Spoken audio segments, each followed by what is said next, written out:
এই যে সরকারের তরফ থেকে প্রত্যেককে খুঁজে বের করার যে কথা বলা হচ্ছে এবং তদন্ত কমিশনের তরফ থেকে যে বলা হচ্ছে তারা সবার কাছ থেকে তথ্য আহ্বান করবেন, এখানে আজকের এই যুগে যেখানে আসলে প্রত্যেকের হাতে একটি করে মোবাইল ফোন, সেখানে ক্যামেরা, এবং এই যে এত বড় ঘটনা দেশ জুড়ে ঘটলো, সেটার একটা সুষ্ঠু তদন্ত করার জন্য আসলে কি করা প্রয়োজন এবং সেখানে কি নাগরিকদের অংশগ্রহণ প্রয়োজন আছে বলে মনে করেন কিনা?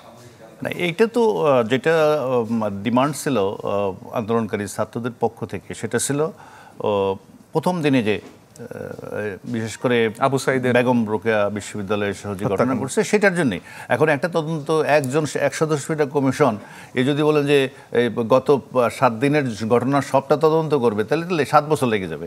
আমার মনে হয় এদিক দিয়ে ঠিকই আছে, টার্মস অফ রেফারেন্সে একটা বের হলে বাকিটা হয়তো, অথবা এগুলোর জন্য আলাদা কমিশন করা যেতে পারে, প্রতিদিনের জন্য কমিশন করা যেতে পারে, দ্যাটস ডিফারেন্স। বাট সেটা কাদের নিয়ে করলে ভালো হয়?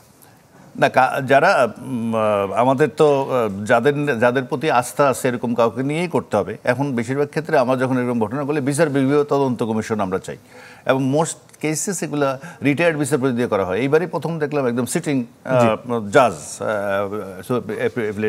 হাইকোর্ট ডিভিশনের, ওনাকে দিয়ে করা হয়েছে। আশা করি উনি ওনার মতো করে কাজ করবে। সেখানে উনি নাগরিকদের যাদের কাছে তথ্য আছে, প্রমাণ আছে, আর মোবাইল আছে, ছবি আছে, এগুলো সাবমিট করতে পারবে সেটা।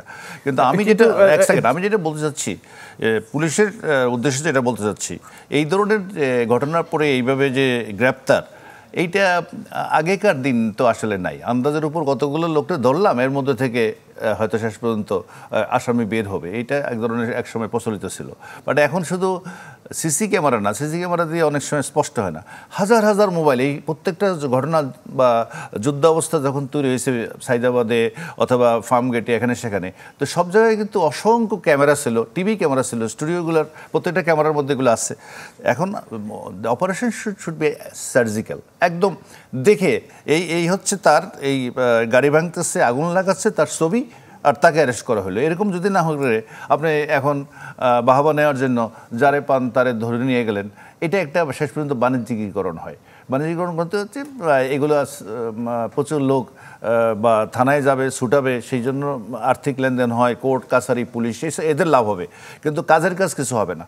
যদি মানে সত্যি সত্যিই প্রত্যেকটা ঘটনার যেটা বিপ্লব যেটা বলল যে পুলিশ হত্যা প্রত্যেকটা জিনিসের তদন্ত করবে, সেখানে ইট শুড বি একদম সার্জিক্যাল। অন্তত 2 জনকে ধরেন সরাসরি এই হত্যাকাণ্ডের সাথে জড়িত ছিল। কিন্তু বাংলাদেশে এরকম কি আপনি দেখেছেন যে আসলে একটা যে ঘটনায় একটা রাজনৈতিক রং ছড়িয়ে যায়, তারপরে সেখানে আসলে আগে তদন্ত হয়, পুলিশ খুঁজে দেখে যে আসলে কি অপরাধী এবং তারপরে গ্রেফতার হয়, এরকম নজির আছে আমাদের? না, অনেক সময় পুলিশকে এখন তদন্ত করে যদি শেষ করার পরে গ্রেপ্তার করতে যায়, সে গ্রেপ্তার তো আসামি তো ইন্ডিয়া পালাই যাবে, অ্যারেস্ট হতে পারে, আমাদের আইন অনুযায়ী এটা হতে পারে। মানে একবারে তদন্ত করে শেষ করলাম তারপরে ও, কিন্তু একটা প্রাথমিক তদন্ত তো হতে পারে। সেটাই তো বলছি, প্রাথমিক সমস্ত ফুটেজ তো আছে।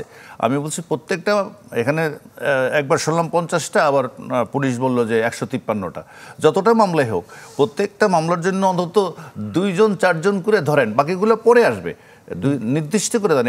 না ধরে আপনি যদি একদম সামনে যারে পাইছেন তাকে ধরে নিয়ে আসলেন, এরকম যদি হয় জিনিসটা, তার মানে হচ্ছে অতীতে এই সকল মামলাগুলোর যে অতীতে যে পরিণতি হয়েছে এগুলোরও তাই হবে।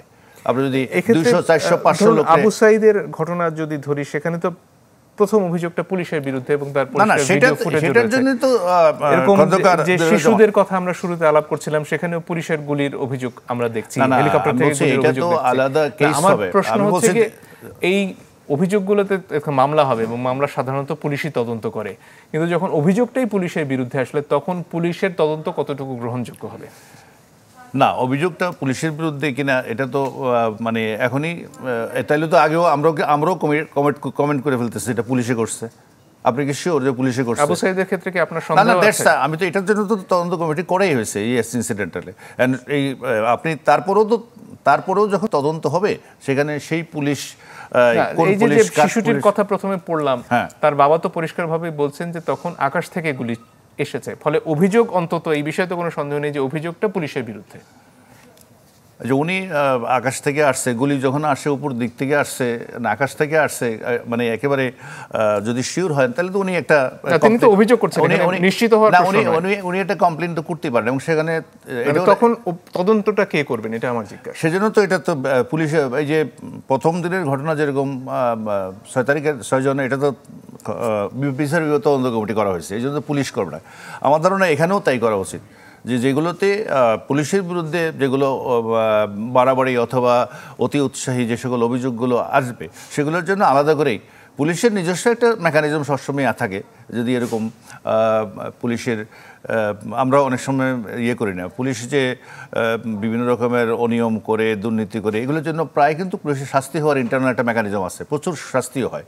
তো সেখানে একটা হতে পারে পুলিশের তদন্ত পুলিশই করবে কিনা এই ঘটনার প্রেক্ষিতে, সেক্ষেত্রে আবার ওখানেও এরকম সুপ্রিম কোর্টে যদি থেকে অথবা সরকার থেকে যদি আবার আরেকটা বিচারপতি দিয়ে অন্য ঘটনাগুলো, অর্থাৎ পুলিশে ঢাকা শহরে পুলিশে যে সকল ঘটনাগুলো ঘটছে যেখানে পুলিশ ঘটিয়েছে এরকম যেগুলো সন্দেহ করা হচ্ছে সেগুলো তদন্ত করার জন্য একটা আলাদা বিচার বিভাগ কমিশন হইতে পারে আরেকটা, কিন্তু একটার উপর চাপাই দিলে কিন্তু দীর্ঘদিন সময় লেগে যাবে।